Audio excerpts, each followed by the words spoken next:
Então, assim, essa vida de querer sempre fazer alguma coisa, sempre trabalhar, sempre estava no sangue, sempre teve no sangue.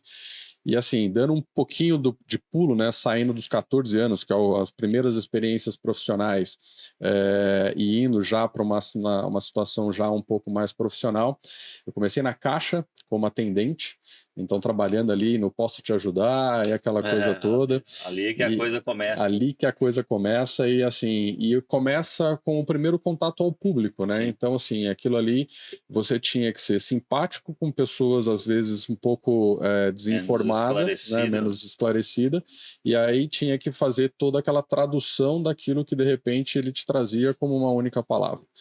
E aí nessa eu comecei a me profissionalizar, aí comecei a faculdade de engenharia, né?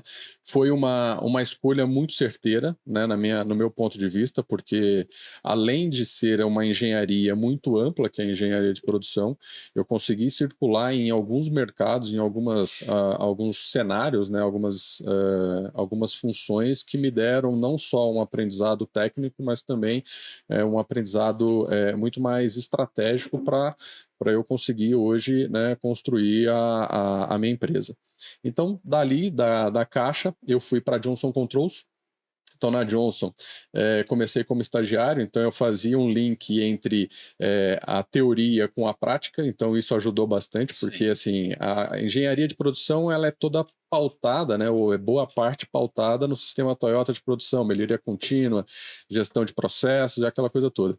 E eu fui para uma empresa Empresa que de, trabalhava né, exatamente com isso. automobilística, que é exatamente esse conceito. Então, eu conseguia fazer muito daquilo que eu aprendia na faculdade no dia a dia. Só que essa inquietude, né, sempre dá aquela coçadinha e tudo mais, e eu não satisfeito com o estagiário, falei, poxa, eu vou participar de um concurso interno aqui e me candidatei para ser líder de produção. Só que nessa época eu tinha 20 anos, né? Então o mercado totalmente meio Moleque ainda. moleque, não sabia de nada, né? Meio perdido na vida e fiz o concurso. Então foram 5 etapas e no final eu acabei sendo selecionado para liderar um time de profissionais da linha de costura. E aí nessa, assim, veio aquele primeiro choque. Poxa, 20 anos, ainda em formação, com sei lá, 20, 30 profissionais para liderar, e chegou numa situação que eu falei assim, eu preciso ser um diferente, preciso ter um diferencial aqui para chamar a atenção desse público e fazer com que eles me respeitem pela idade, porque assim, eu tinha profissional que tinha 18 anos, mas eu também tinha profissionais que tinham 60 anos e que estavam ali naquele negócio já há 15, 20 anos, né? Só para complementar, a Johnson é uma empresa tradicional da cidade, né? Empresa que tinha a cara lá com 20 anos de casa, A Johnson fica em qual em cidade? Pouso Alegre. Pouso Pouso Alegre. Alegre. Então Hoje é outro nome, né, eu acho. hoje é Adient. Né? Então, a Johnson, quando a gente fala Johnson, todo mundo já, Acho que é a já Johnson linka Johnson, com a não é? Johnson Ah, Johnson. entendi. Mas não, é uma divisão automobilística da Johnson que ela fazia capa para banco de carro. Né? Então, nessa época, eu comecei a criar um modelo um pouco mais disruptivo daquilo que tinha se apresentado, né, no cotidiano. E nessa comecei a chamar a atenção das pessoas ali para falar, poxa gente, mesmo com 20 anos eu consigo, né, dizer para vocês o que a gente precisa fazer, em que momento e como fazer. Então, ou seja, da melhor forma possível para que a gente tenha mais produtividade, menos perda, menos prejuízo e assim sucessivamente. E a Johnson ela tinha um programa também, que eu não me lembro agora exatamente o nome, mas que era um programa de Kaizen, como se fosse um Kaizen, onde você sugeria algumas melhorias e essas melhorias elas iam para um ranking e esse ranking, se você ganhasse e tudo mais, você apresentava isso de forma nacional para todas as Johnsons do Brasil. E se esse projeto seu fosse algo muito expressivo dentro do negócio, grandes economias, você ganharia até o privilégio de apresentar isso em outros países. Legal. Né? Então, assim, teve amigos, Muita né? oportunidade, né? Exatamente. Então eu comecei nessa linha e quando eu tinha 21 anos, eu já estava liderando 70 pessoas, né, em 5 células de manufatura.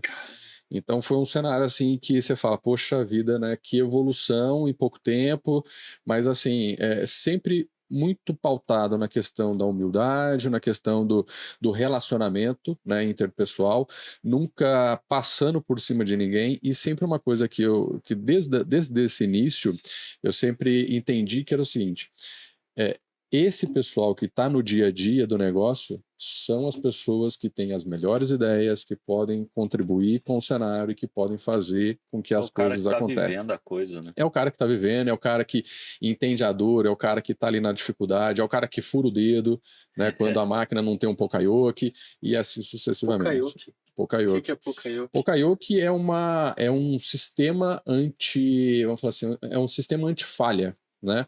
Então você Meio que de instalha, segurança, né? você instala um sisteminha, um programinha, enfim, uma barreira para que vamos falar assim, aquele defeito ou aquela ocorrência, ela deixa de existir.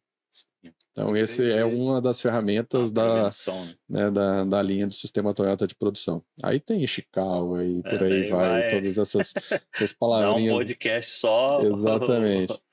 E uma Sistema coisa que é Toyota. muito interessante, que eu vi uma frase esses dias para trás, que me chamou muita atenção, falando muito sobre a questão da logística, né?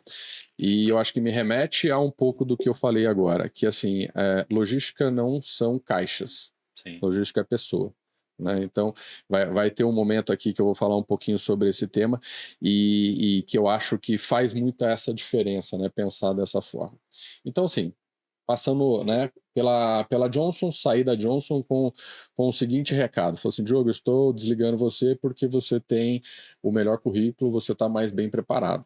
Eu falei, João, na época, João Tadini, um cara excelente, gerente de RH, e eu falei assim, João, novo, né? Eu falei assim, não estou entendendo isso daí, o que está acontecendo, mas enfim. Aconteceu muita coisa rápida para ti lá também. Exatamente. Né? Falei, mas beleza, vamos nessa. Você está dizendo, para mim tá tudo bem, mas me explica pelo menos para que eu possa aprender. Ele falou, cara, você é o cara que tem o melhor currículo, você é o cara que está mais bem preparado, e se hoje eu demitir a fulana, a ciclana e a beltrana, pode ser que ela demore mais para se recolocar no mercado. Ou seja, comecei a entender ali também que existia um lado humano que a gente também tem que fazer essa avaliação.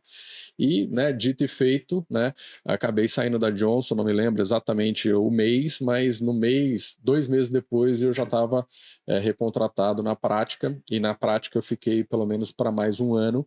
Aí nós trabalhamos juntos. Aí foi lembrei agora, a prática hoje é uma das maiores, né, fazendo uma propaganda para a prática aqui, para o Vinícius, que é um amigo, hoje é uma das maiores produtoras de fornos industriais. Né? Qualquer lugar que tu for, tu vai ver um forno da prática. Padaria, restaurante, Graal, padaria, enfim, você vai ver esses fornos que são fornos que têm ali uma característica de executar a função, ou seja, aquecer, cozinhar, né, assar, sem perder a propriedade do produto. Isso né? é lá em Pouso Alegre. Lá em Pouso Alegre também. Tem empresa em Pouso Alegre.